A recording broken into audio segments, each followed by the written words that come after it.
This week I want to share on our video blog, our weekly video blog, what God's put in my heart. And I want to talk to you from 1 Corinthians chapter 13, the last verse, verse 13. It reads like this: And now abide faith, hope, love, these three, but the greatest of these is love. So I want to talk to you about being great in the eyes of God, and setting our parameters of what is great. Because like when we look at the world, when we look at the messages that we get from the world, from advertising, from whoever, they have a different definition of great. For example, a lot of people will look at someone who's good at football, and they will say that they're a great person because they're able to kick a ball into the back of a net. Or other people might look at a person who's eloquent in public speaking, and they would say, well, that's a great person because they're able to speak with such power, with such influence.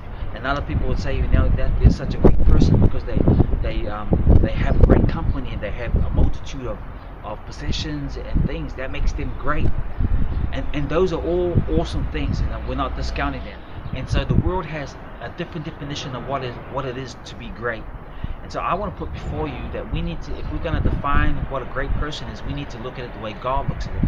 So it says that at the faith, hope, and love, and the greatest of these is love.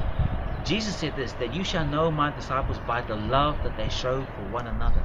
So while having a lot of possessions and houses and being skilled at athletics or wherever it may be is awesome, and those are good things. Really, we need to look at how does God define greatness, and God defines greatness by a four-letter word, which is a good four-letter word, L-O-V-E, love. In God's eyes, you can have all the stuff in the world, but if you're not a loving person, you're not great.